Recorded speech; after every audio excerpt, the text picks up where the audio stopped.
내년부터 예배 시간 변동되는 것 기억하시고요.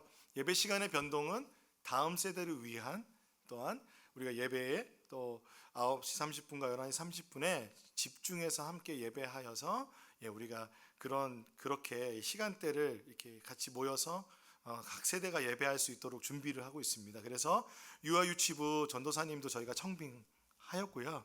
유아유치부 전도사님, 유초등부 전도사님 따로 1부, 2부 다 예배를 해 주실 겁니다. 그렇기 때문에 여러분 기도해 주시고 기대해 주시기 바랍니다. 그리고 제가 믿기로는 함께 청빙된 전도사님들이 영혼을 사랑하는 마음이 있고 정말 아이들을 정말 사랑하는 마음이 있으십니다. 뿐만 아니라 우리 청소년들이 있어요. 우리 같이 여기서 지금 예배를 드리고 있는데 제 말씀 들어줘서 너무 고맙습니다. 그러나 아마 알아듣기가 힘들 거예요. 그래서 청소년들을 위한 예배, 그리고 청소년들을 위한 그 말씀, 그 공동체를 이룰 수 있도록 내년에 청소년 예배도 11시 30분에 드립니다. 그래서 여러분 그 일을 위해서 우리 전예찬 전도사님이 헌신하셨어요.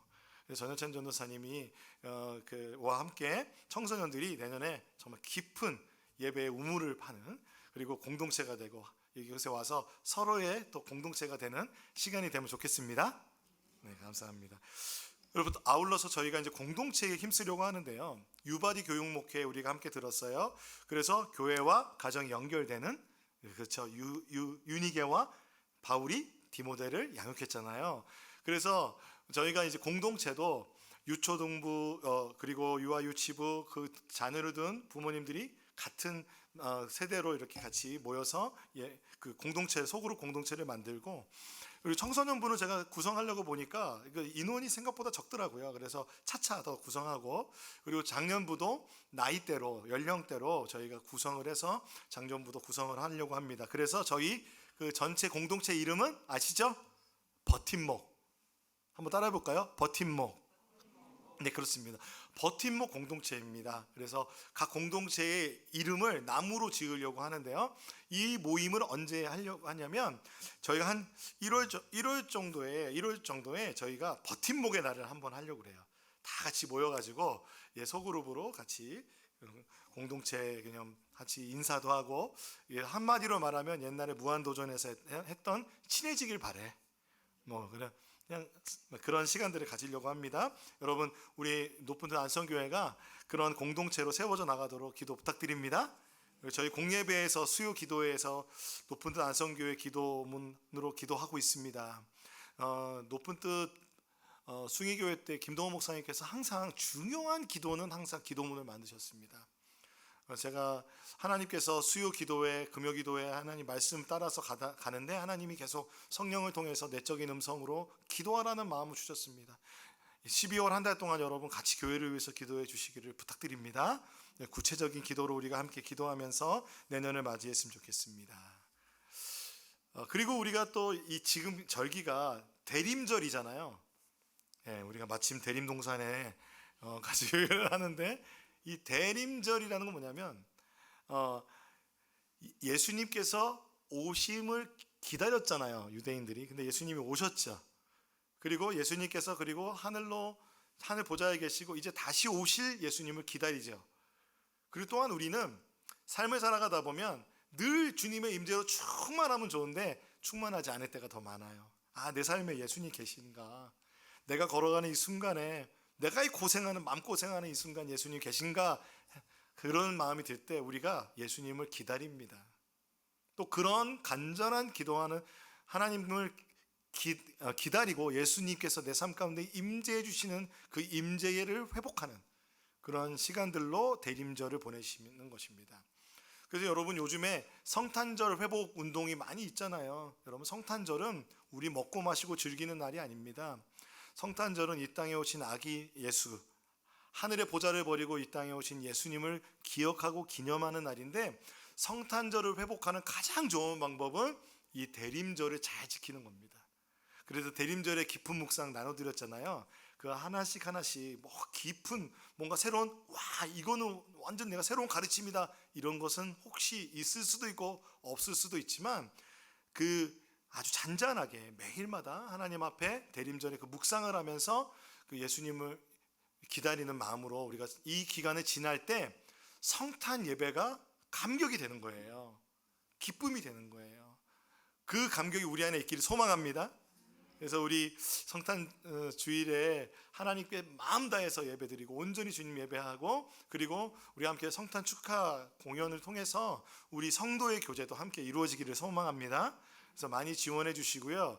우리가 이제 작년에도 해보니까 아무도 지원을 안 하셨었어요. 근데 올해는 많이 지원해 주실 거라고 믿고요. 작년에 보니까 저도 사실은 좀 망설였거든요. 왜냐하면 제가 막 그 개척하고 막 정신이 없고 그날 설교 준비하고 막 이런 것 때문에 못했는데, 저희 사모님도 막 이것저것 막 마르다처럼 할 일이 많았어요. 그러다 보니까 네, 그랬는데 올해는 제가 발표를 하려고 합니다. 기대해 주시기 바랍니다. 뭔지는 모르겠고 제가 그러나 벌써 준비하고 있습니다. 여러분도 신청 많이 해주세요. 네. 그리고 특별히 이 대림절이 요번에 올해 주제가 뭐냐면요, 복음으로 오신 주님께 진정한 예배를 드립니다 입니다. 그러니까 대림절의 가장 중요한 포인트, 그리고 성탄절을 회복할 때 가장 중요한 건 뭘까 생각해 보면 예배를 드리는 겁니다. 진정한 예배를 예수님께 드리는 것이 바로 그 회복인 줄로 믿습니다. 그래서 우리가, 그렇다면 여러분, 예배가 뭘까요? 예배. 진정으로 예배를 한다. 예수님께서 신령과 진정으로 영과 진리로 예배할지어다 말씀하셨는데, 그렇다면 그 예배는 무엇일까요? 사실 구약적 관점에서는 제사로 드리는 예배가 굉장히 자세하게 주님이 알려주셨죠. 그런데 신약에 예수님이 오신 다음에 예수님은 영과 진리로 예배할지니라 라고 말씀하신 다음에 그 다음에 자세한 어떤 형식이나 그런 거를 얘기해 주지 않으셨어요. 의식을 정확하게 가르쳐 주지 않으셨어요. 그렇기 때문에 예배에 대해서 기독교의 예배는 사실 굉장히 넓고 깊습니다. 그렇기 때문에 예배를 연구한다면 성경적인 관점에서, 그리고 교회사적인 관점에서, 신학적 관점에서, 문화적 관점에서, 실천적인 관점에서 그 한 5가지 되는 분야에서 예배학을 연구하는 분들은 깊은 우물을 파려고 합니다. 하다 보면 연구할 것들이 참 많이 있습니다. 그런데 이런 신학적인 연구보다 우리가 그것이 딱 마음에 와닿게 하는 그런 뭔가 그런 사건, 이야기, 내러티브라고 하는데요, 그런 상징들을 볼 때 우리는 이게 예배구나 라고 느끼잖아요.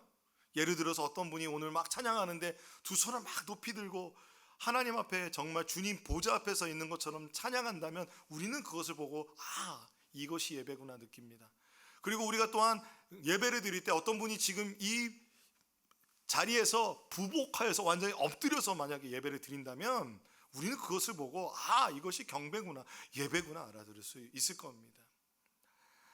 정말 찬양으로 예배를 드리는 그 예배를 왜 그렇게 우리가 그렇게 뭔가 이렇게 젊은이들이 좋아하기도 하고 한국 교회가 전체적으로 영적인 어떤 그런 부흥이 있었냐면, 그 안에는 예배자의 모습, 손을 들고 손뼉을 치고 뛰기도 하고 부복하기도 하고, 그것은 자칫 잘못 보면 콘서트랑 다르지가 않잖아요. 이거 누구를 위해 열광하는가? 주님을 위해 열광하는 것이죠. 주님을 위해 예배하며 주님을 위해 엎드리는 것. 그런데 이런 모습이 성경 속에 있다면 여러분 믿으시겠습니까? 시편에 다 나타나 있습니다. 시편에 있는 대로 찬양하는 거예요. 두 손을 들고 찬양하여라, 손뼉을 치며 찬양하여라, 일어나서 찬양하여라, 춤을 추며 찬양하여라, 너희 만민들아 손바닥을 치며 즐거운 소리로 하나님께 외칠지어다. 이것이 성경에 있습니다.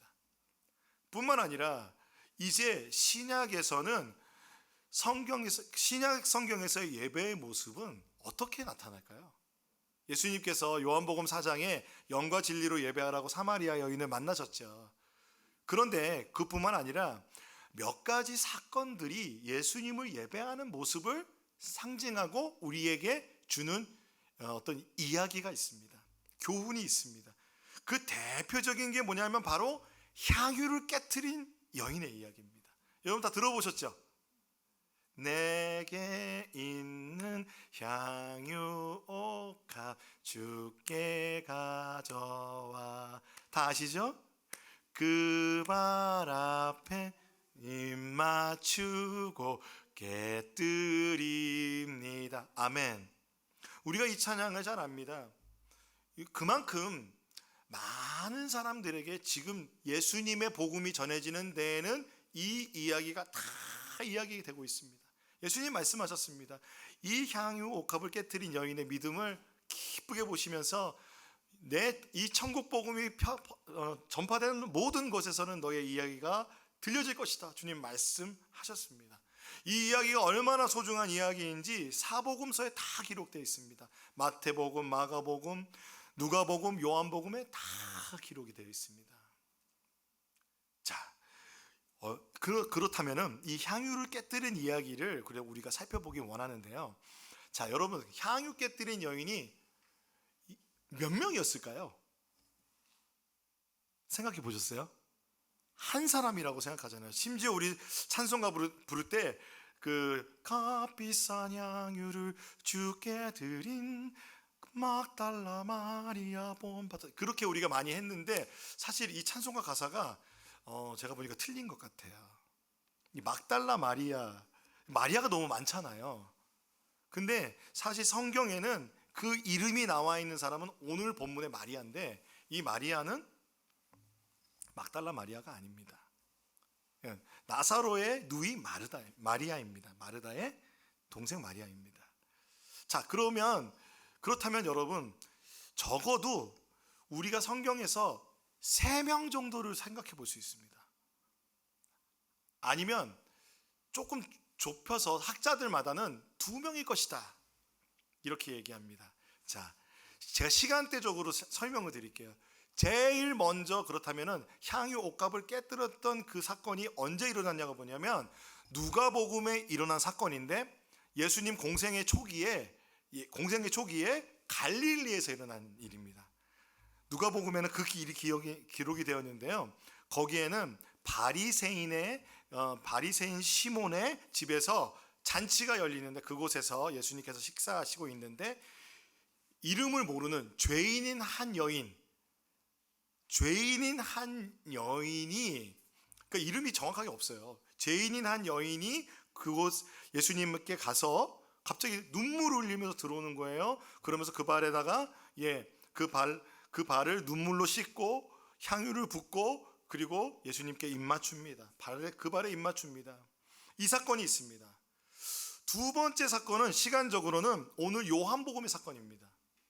요한복음의 사건과 마태복음, 마가복음의 사건은 예수님께서 공생애를 거의 마치시고 순환 받으시기 직전에 일어난 사건으로 기록되어 있습니다. 그래서 오늘 요한복음은 언제냐면은 6월절 엿새 전이라고 합니다. 그런데 마태복음과 마가복음은 6월절 이틀 전인가 3일 전이라고 얘기합니다. 자, 그래서 요한복음에 일어난 사건은, 그리고 이름도 분명하게 마리아라고 되어 있습니다. 자, 그런데요, 마태복음, 마가복음에 일어난 사건과 요한복음의 이 사건을 한 사건의 다른 기록이다라는 의견들이 있어요. 왜냐하면요, 우리가 본문을 다 살펴보면 알겠지만 어디서 일어났어요? 이 일이 베다니에서 일어났어요. 그 6월절 전에 며칠간의 그 기록은 사실 기록자에 따라서 기억에 따라 다를 수가 있잖아요. 그런 기록에 따라 다를 수 있어요. 근데 차이점이 뭐냐면 누구의 집에서 잔치가 일어났냐. 잔치가 일어난 건 분명해요. 그런데 많은 사람들은 요한복음의 잔치가 나사로의 집에서 잔치가 일어났고, 그리고 마태복음과 그리고 마가복음은 누구냐면 문둥병을 치유받은 시몬의 집에서 베다니에서 문둥병을 고침을 받은 시몬의 집에서 일어난 그 잔치에서 일어난 일이다. 그렇기 때문에 이 두 가지가 다른 사건이고, 그리고 요한복음에서는 발에다 부었는데 마태복음, 마가복음에는 머리에 붓는 거예요. 그러니까 이 두 가지가 다른 사건이라고 보는데, 그런데 이 전체적으로 이 흐름에서, 자, 여러분 생각해 보세요. 나사로가 살아났어요. 그렇죠? 베다니에서 나사로가 살아났습니다. 그리고 베다니에 살고 있는 문둥병자 시몬이 고침을 받았어요. 그렇다면 이 모든 일은 그 베다니라는 지역에서는 큰 잔치를 열 일이잖아요. 근데 오늘 본문을 자세히 보면 예수님을 위해서 잔치를 열었다고 그래요. 그러면 이 두 가지 사건을 같이 기념했을 확률이 높잖아요. 그리고 향유를 붓는다는 것은 발에 붓는 거나 머리에 붓는 것이나 그런 어떤 의미의 차이가 조금 있긴 하지만 그 부었다는 행동 자체가 중요한 것이지 발이나 머리라는 것은 약간의 의미의 차이만 좀 있는 거예요. 그렇다고 보면 복음서 기자의 성향에 따라서 다르게 어떤 강조점을 다르게 두어서 기록했다고 본다면 두 가지 그 향유 옥합을 깨뜨린 기록이 있다고 볼 수 있는 것입니다. 여러분 이해되십니까? 네, 제가 설명을 드리려고 열심히 설명을 했는데, 자, 그런데 여러분 이것이 2번 일어났냐, 3번 일어났냐, 머리에 부었냐, 발에 부었냐, 보다 중요한 것은 이 사건이 우리에게 주는 교훈입니다. 신앙적 교훈입니다. 이 여인들의 그 향유 옥합을 깨뜨려 예수님께 부은 그것이 왜 그렇게 중요할까? 어떤 의미로 중요한지를 살펴봐야 되는데, 제가 보니까 우리가 대림절을 보내면서 예수님 앞에 예배자가 되어야 된다는 마음으로 우리가 있어야 된다고 말씀드렸잖아요. 이 향유 옥합을 깨뜨린 여인의 이 모습이 예배를 나타내더라고요. 그래서 오늘 요한복음을 중심으로 이야기를 살펴가려고 합니다. 그래서 요한복음 12장 1절 2절을 한번 같이 읽어보겠습니다. 시작. 6월절 엿새 전에 그곳은 예수께서 죽은 사람 가운데서 살리신 나사로가 사는 곳이다.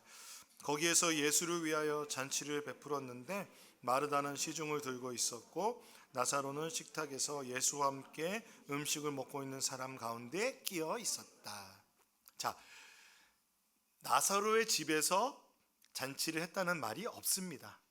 베다니에서 잔치가 있었고 거기는 나사로가 사는 곳이다.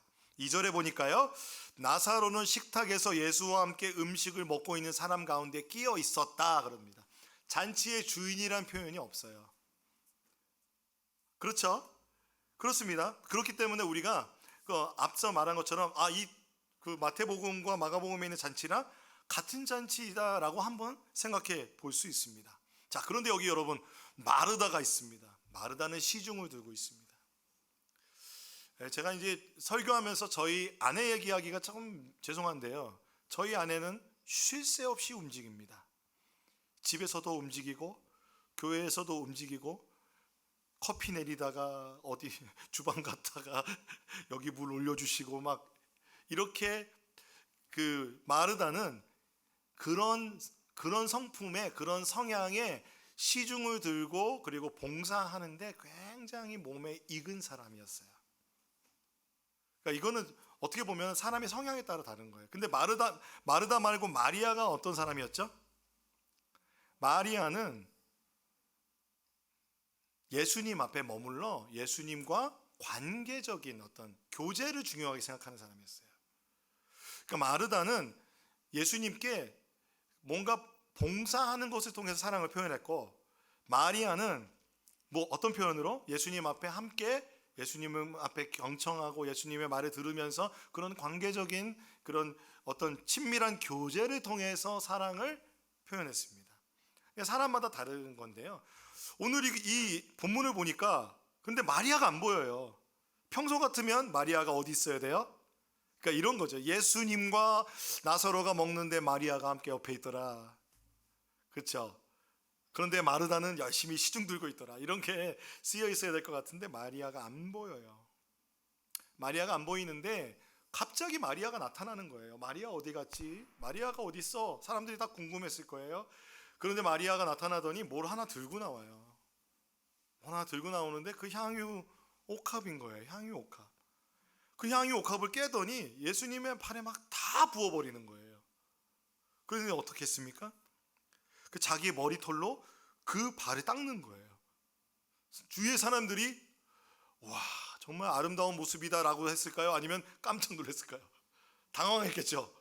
갑자기 나타나서 슥 나타나더니 향유 옥합을 막 예수님 발에 붓고 머리카락으로 여인들의 그 귀한 머리카락으로 예수님의 발을 닦는다는 것은 사람들이 좀 놀랐을 것 같아요. 그런데 우리가 지금 우리의 생각으로 우리가 만약에 밥을 먹는다면 여러분 양반다리로 밥을 식사를 하시던가 아니면은 이렇게 식탁에서 요즘에 많이 식사를 하시잖아요. 그런 상황에서 예수님의 발밑으로 들어간 게 아니고요. 유대인들은 어떻게 밥을 먹냐면 이렇게 동그랗게 차려놓고 그리고 각자 이 식탁이 있으면 이쪽으로 몸을 기울입니다. 이렇게 왼쪽 위장이 소화가 잘 되도록 기울인 다음에 발이 바깥쪽으로 빠져 있는 거예요. 아니면 발은 밑쪽에 있는 상태에서 식사를 하고 있는 겁니다. 그러니까 예수님과 나사로는 그렇게 식사를 하고 있으니 마리아가 와서 향유를 부을 때 그것이 예수님께서 예수님의 발을 빼고 막 이런 게 아니라 예수님의 발에 자연스럽게 됐을 거예요. 그리고 예수님의 발은 맨발이었을 겁니다. 가나 혼인 잔치에 예수님께서 물이 변하여 포도주 되게 하셨을 때 그 물이 어떤 물이었죠? 발을 씻을 물이었습니다.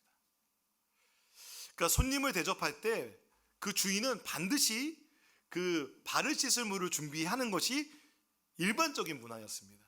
왜냐하면 팔레스타인 지역은 먼지가 많이 있고 그 사람들은 덥기 때문에 샌들을 신고 다닐 때 맨발이었습니다. 양말을 신지 않아요. 그러니까 예수님의 발은 맨발이셨던 거죠. 그러니까 마리아가 와서 향유를 부을 때 그 모든 모습은 굉장히 자연스러운 겁니다. 자, 그런데 이 향유를 부은 이 모든 행동을 통해서 온 집안에 뭐라 그러냐면 향내가 가득하였다라고 말합니다.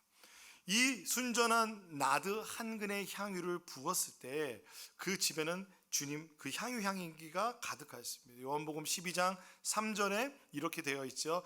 그때에 마리아가 매우 값진 순나드 향유 한 근을 가져다가 예수의 발에 붓고 자기 머리털로 그 발을 닦았다. 온 집안에 향유 냄새가 가득 찼다라고 합니다. 자, 여러분, 그때 당시에 함께 있었던 사람들이 이 행동의 의미와 이 모습을 보고 어떻게 생각했을까요? 어쩌면 우리가 그 당시에 그 식사 자리에서 그 모습을 본다면 우리는 이 행동에 대해서 이해하지 못했을지도 모르겠어요. 그런데 성경에 기록되고 초대교회 교인들이 이것을 복음서마다 다 기록해 놓았을 때에는 그 어떤 의미가 있는 겁니다.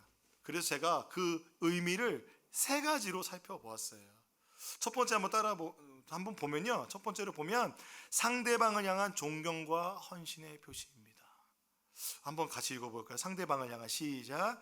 상대방을 향한 사랑과 존경과 헌신의 표시입니다.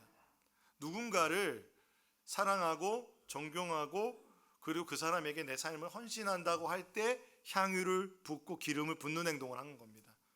그러니까 누구에게 할까요? 존경하는 선생님, 존경하는 부모님, 존경하는 어떤 사람들에게 하는 겁니다.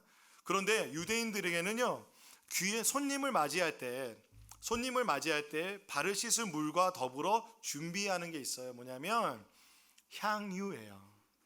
여러분 중동 지역을 여행 가보시면 제일 많이 여러분 살 수 있는 게 뭐냐면 기념품으로 살 수 있는 게 아로마입니다. 지금도 향수는 중동에서 있는 향수들이 굉장히 귀하죠. 그것처럼 그 손님이 집으로 왔을 때 그 향유로 그 사람의 머리에 발라주는 겁니다. 그것이 어떤 표시냐면은 환영합니다. 당신은 나에게 귀한 손님입니다. 라는 표시예요.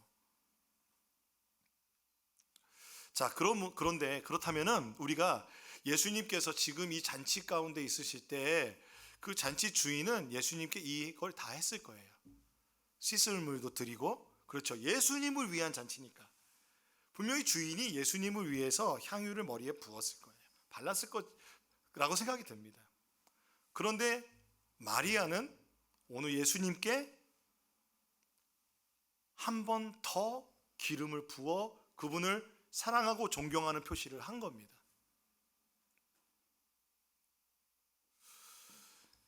그리고 여러분, 여인이 그 자신의 가장 소중한 머리카락을 예수님의 발을 닦았다는 것은 어떤 의미가 있을까요? 여러분, 자매님들, 여러분의 머리가 긴 생머리로 정말 여러분이 원하는 길이로 자랐어요. 그런데 그 머리를 누군가의 발을 씻기게 된다면 여러분, 어머니의 발을 씻길 수 있겠습니까? 아마 엄청난 갈등과 아마 못할 거예요. 그런데 이 여인이 자신의 자존심, 자존감과 같은 그 머리카락으로 예수님의 발을 닦았어요.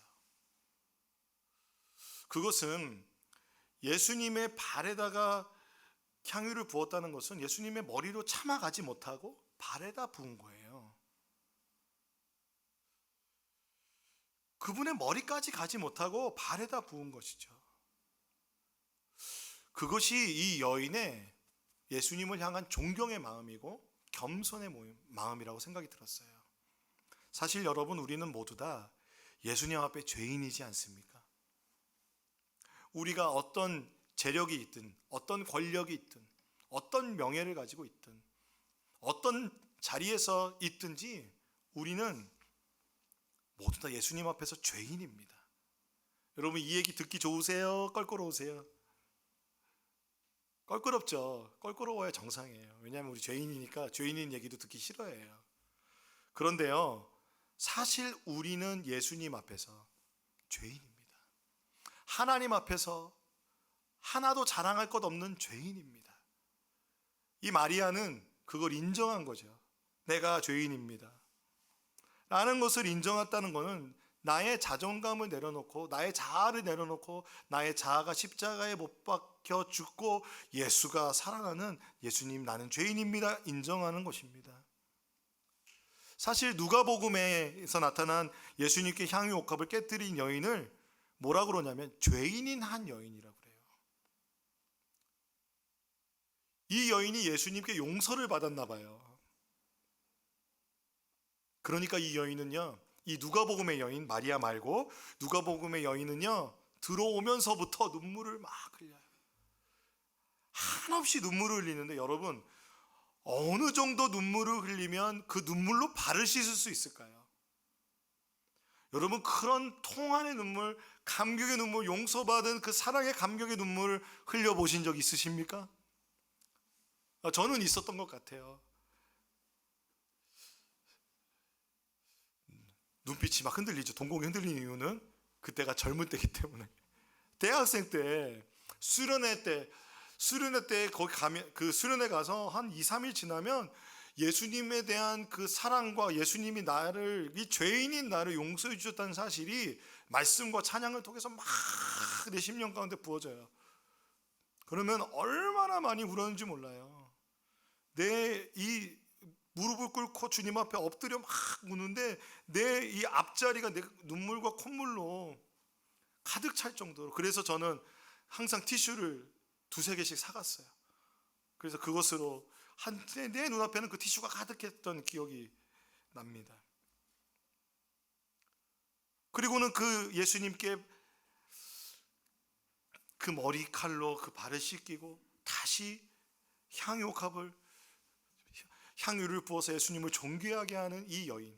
그럼 나는 죄인이지만 예수님은 나를 용서하시는 하나님이십니다. 예수님은 나를 용서하시는 존귀하신 하늘에서 오신, 이 땅에 오신 예수님이십니다 라는 것이 이 죄인의 여인의 그 마음이었습니다. 그 마음과 같이 마리아도 그런 마음이지 않았을까요? 사랑하는 여러분, 우리는 언제 이 용서, 내가 받은 용서에 대한 그 감격의 마음으로 회개의 눈물을 흘렸던 것이 언제이십니까? 우리가 그 마음, 우리가 다시 한번 회복하는 이 대림절 기간이 되었으면 좋겠습니다. 사랑하는 여러분, 우리의 자존심이, 우리의 자아가 너무 강하면은 예수님께 이런 고백할 수가 없어요. 우리가 이 첫 번째는 바리새인을 볼 수 있는데요, 이 누가복음에 나타나는 바리새인인 시몬이요, 예수님께 이 여인의 모습을 보면서 불쾌한 표시를 해요. 어떻게 이럴 수 있냐고. 이 여인이 죄인인데 어떻게 내 식사 자리에 있냐고 막 불편한 표시를 해요. 그러니까 예수님께서 누가복음 7장 44절 48절에 이렇게 말씀하십니다. 시몬에게 이렇게 말씀하세요. 너는 이 여자를 보고 있는 거지?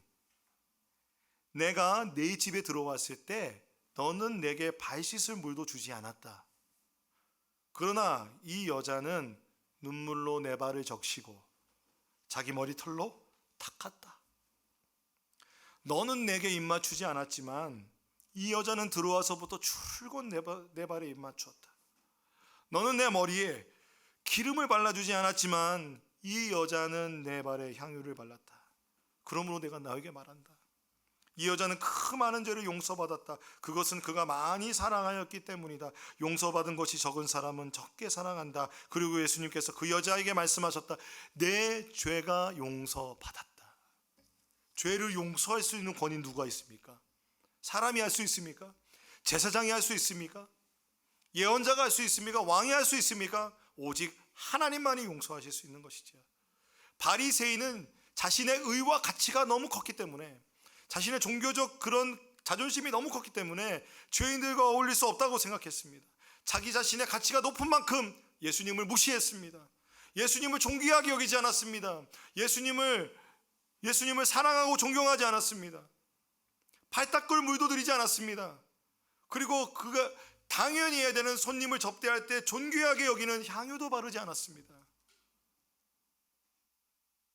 그런데 이 여인의 그 향유를 바른 행동은 예수님을 가장 귀한 분으로 인정한 것이었습니다. 요한복음의 기사와 다르지 않습니다. 이 요한복음에는 누가 나타나는 줄 아세요? 우리가 그 잘 아는 가룟 유다가 나타납니다. 가룟 유다가 한 말이 뭐냐면요, 이렇게 말해요. 이 향유를 300데나리온에 팔아서 가난한 사람들에게 주지 않고 왜 이렇게 낭비하는가? 굉장히 옳은 말을 하는 것처럼 보입니다. 그러나 그는요, 가난한 사람을 생각해서 한 얘기가 아니라는 것을 요한은 증거합니다. 요한이 가로를 쳐서, 요한복음에 우리가 가로가 쳐서 우리가 읽을 수 있는 말씀인데요, 이렇게 되어 있어요. 그가 이렇게 말한 것은 가난한 사람을 생각해서가 아니다. 그는 도둑이어서 돈자루를 맡아 가지고 있으면서 거기에 든 것을 훔쳐내곤 하였기 때문이다. 돈자루를 맡으면 돈에 대한 욕심이 생깁니다. 여러분, 우리가 그런 일들을 많이 보지 않습니까? 어느 순간 우리가 그렇게 돈의 유혹을 받게 됩니다. 이것 좀 잠깐 쓰고 넣어놓지 뭐. 거기서 아마 시작되지 않을까요? 유다를 평가하는 요한의 평가는 뭐냐면 도둑이다.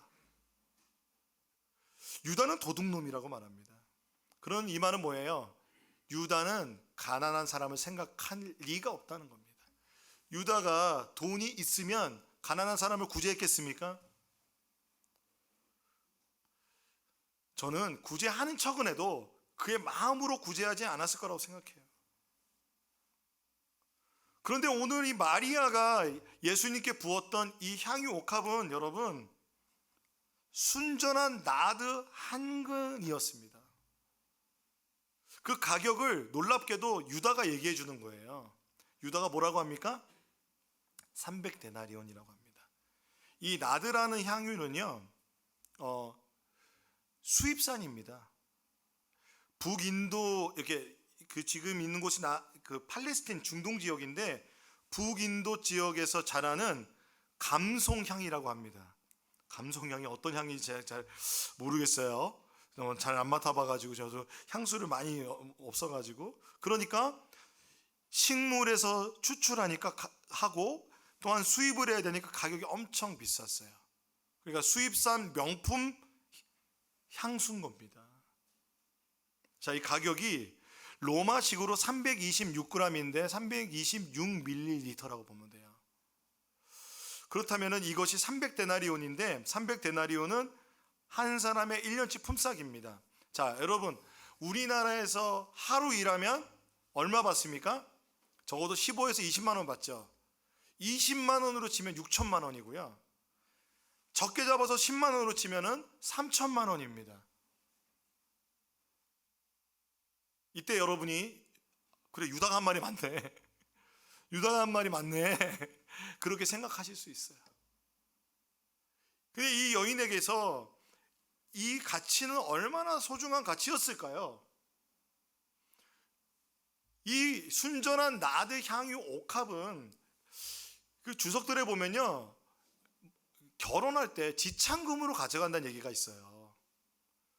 그러니까 마리아에게는요, 굉장히 가장 소중한 보물 중에 하나인 거예요. 가장 중요한 가치, 가장 소중한 것을 깨뜨려서 예수님께 다 부었어요. 아낌없이. 우리는 예수님께 우리의 것을 드릴 때 아낌없이 드리잖아요. 우리의 마음이 정말 어떠한지 살펴볼 필요가 있다는 겁니다. 그렇다고 여러분 1년치 연봉을 예수님께 다 바쳐라 이런 얘기가 아닙니다.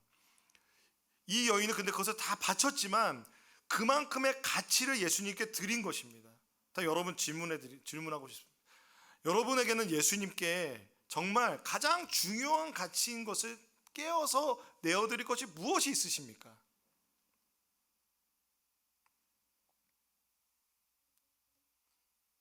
저는 그것이 마음이라고 생각해요. 어휴, 재정이 아니라 마음이니까 다행이다. 여러분, 돈이 있는 곳에 마음도 있습니다. 우리의 마음이 정말 우리가 주님 앞에 헌신할 때, 헌금할 때, 그리고 누군가를 도울 때 우리의 마음이 어디 있냐고요. 우리가 예배를 드릴 때 우리의 마음은 예수님께 있냐는 거예요. 그러니까 이 마리아의 이 순전한 나드 한 근을 깨뜨릴 수 있었던 이 정도의 그 가치가 예수님께 있었다는 거예요. 여러분, 예수님이 여러분에게 그런 가치가 있으십니까? 다 바쳐도, 다 드려도 아깝지 않은 가치가 있으십니까? 그것이 예배입니다.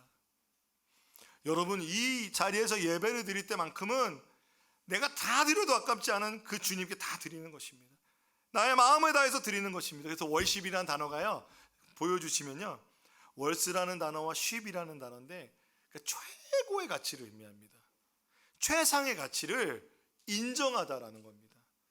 그러니까 예배를 드린다는 것은 주님 내 삶의 최고의 가치십니다.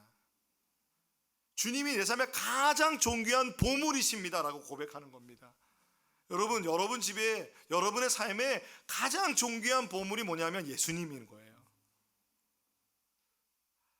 향유 옥합 하나를 깨뜨릴 수 있었다면 그 가치가 예수님이라면 내 삶의 가장 중요한 보물이 예수님인 거예요. 두 번째는요, 구약에서는요, 왕, 선지자, 제사장에게 기름을 부어 세웁니다. 레위기에 보니까요, 아론에게 기름 부어서 세웠고요. 아론이 누구냐면 대제사장이고요. 그리고 사무엘에게 기름을 부어서 왕을 세울 때 기름을 부었습니다. 그러니까 향유를 부을 때는 어떤 사람에게 부으냐면은 바로 거룩한 직분을 받은 사람에게 기름을 붓는 거예요. 자, 그렇다면 우리가 생각해 볼 게 있어요. 왜 향유를 부은 이야기가 머리에 붓는 것과 발에 붓는 게 있을까 생각해 보았어요. 그렇다면 이 발에 부었다는 것은 무엇일까? 원래 일반적으로는 머리에 향유를 부어서 그 발에 흘러내릴 정도로 붓는 것이 원래 기름을 부을 때 향유를 붓는다는 것입니다. 아까 말씀드린 것처럼 그 사람의 발에 부었다는 것은 머리까지 갈 수 없을 정도로 그 마음이 가난한 마음이었다는 것입니다. 그 마음은 무엇이냐면 예수님이 내 삶의 주인입니다. 내가 죄인이라면 예수님이 내 삶의 주인이시며 왕이십니다. 예수님이 내 삶 가운데 말씀을 주시는 분이시고 예수님께서 나의 참된 대제사장이십니다 라는 마음의 표시가 바로 향유 옥합의 기름을 붓는 의미가 있다는 것입니다. 이 마리아가 기름을 부었을 때 그와 동시에 어떠한 메시지가 선포되냐면 예수님이 메시아다라는 그 의미가 선포됐다는 이야기입니다. 그러므로 마리아가 향유를 부었을 때 예수님이 진정한 메시아로 인정받은 거예요. 그렇기 때문에 지금 이 기록이 있는 겁니다. 메시아가 뭐냐면요, 메시아 뜻이 뭐냐면요, 한번 같이 읽어볼까요? 기름 부음 받은 자. 한 번 더요. 기름 부음 받은 자. 그렇죠. 구약의 왕과 제사장과 예언자의 역할이 메시아, 그 기름 부음 받은 자로서 예수 그리스도, 그분이 바로 예수님이십니다. 여러분 믿으십니까? 믿으십니까? 자, 그런데 그때 당시에 예수님을 그리스도로 인정했습니까? 안 했습니까? 안 했잖아요. 메시아로 인정했습니까? 안 했습니까? 안 했죠. 근데 마리아의 향유 옥합을 깨뜨린 이 사건은 예수님을 뭘로 인정한 거냐면 메시아와 그리스도로 인정하는 사건이 된 것입니다. 그러므로 여러분, 우리는 이 대림절 기간에 예수님을 그리스도로 메시아로 묵상하여야 합니다. 우리의 구원자 되시는 기름 부음 받은 하나님의 아들로서 묵상하는 우리들이 되기를 소망합니다. 그러므로 여러분, 최고의 예배를 드린 겁니다. 메시아이신 예수님께 향유를 붓고 그것을 어떻게 해요? 그 발에 입을 맞추고 그리고 머리카락으로 닦고 입을 맞춘 것은 최고의 예배의 표현인 것입니다. 그래서요, 이 요한복음에서는 자세히 보면 요한복음은 예배에 대한 상징과 표현으로 가득 차 있는 것 같아요. 그럴 때 이 예배의 단어가 헬라어로 어떤 단어가 쓰여지냐면요, 한번 따라해 보겠습니다. 프로스쿠네오, 프로스퀴네오라고도 하는데요, 예배하다, 절하다라는 뜻이 있어요. 무엇을 향하여 입을 맞추다라는 뜻이 있어요. 그러므로 그러한 왕이신 예수님, 존귀하신 예수님께 어떻게 해요? 그분께 엎드려 절을 하고 그분을 향하여 입 맞추는 실제적인 예배의 행위, 그것이 예수님을 인정한다는 것입니다. 우리가 예배를 드릴 때 예수님을 그렇게 높여드리는 예배가 되기를 소망합니다. 메시아로서 그리스도로 예배하는 우리들이 되길 소망합니다. 마지막으로는요, 향유를 언제 썼냐면 장례의 절차에서 향유를 발랐습니다. 향유를 바른 이유는 시신이 부패할 때 시신이 부패하는 냄새가 나지 않도록 향유를 발랐다고 합니다. 근데 향유를 바르지 않을 때는 언제예요? 우리가 잘 알듯이 이제 부패가 심하게 진행되는 4일 그렇게 됐을 때는 바르지 않는다고 합니다. 근데 시신이 죽음을 맞이한 그 처음에 장사를 지낼 때는 향유를 바른다고 합니다. 자, 마리아는 그렇다면 예수님의 죽음을 알고 있었을까요? 모르고 있었을까요? 예상하고 있었을까요? 저는 전혀 아니라고 생각해요. 누구를 위한 잔치? 예수님을 위한 잔치. 나사로가 살아났죠. 그 잔치의 기본적인 것은 그 안에 기쁨인 거예요. 그렇죠? 기쁨으로 그리고 예수님을 존귀하게 하는 영광의 잔치인데, 마리아가 지금 기름을 부은 것이 향유를 붓는 일반적인 세 번째 의미인 장례의 절차로서 예수님의 그 장례, 예수님의 장사를 예비했다는 것입니다. 저는 이것이 어떤 의미가 있을까 생각했을 때, 예수님께서는 지금 나에게 기름 붓는 기름 부음을 나를 위해서 장사했다. 그 얼마나 예수님의 마음이 느껴지시지 않으십니까? 예수님 말씀하십니다. 요한복음 12장 7절 8절에 그 가룟 유다가 이거 가난한 사람에 줘야 되지 않습니까? 막 그러니까 예수님 말씀하십니다. 그대로 두어라. 그는 나의 장사날에 쓰려고 간직한 것을 쓴 것이다. 가난한 사람들은 언제나 너희와 함께 있지만 나는 언제나 너희와 함께 있는 것이 아니다. 이 말을 보면 나의 장사날에 쓰려고 간직한 것이다. 근데 미리 썼다라고 들릴 수도 있는데 사실 이거는 예수님의 말씀이시잖아요. 그러므로 사실 마리아가 예수님의 어떤 죽음에 대해서 완전히 알고 있었다고 볼 수는 없지만, 마리아가 예수님께 부었던 그것은 결국은 이제 이 향유를 부은 사건 이후로 예수님께서는 순환을 당하십니다. 철저하게 유대인들에게 배척당하십니다. 배신당하십니다. 그 누구도 예수님을 돌아보지 않습니다. 그런 배신과 배반과 거절 속에서 예수님의 그 죽음, 예수님의 순환을 존귀하게 만드는 것이 바로 이 향유 컵을 깨뜨린 것이었습니다.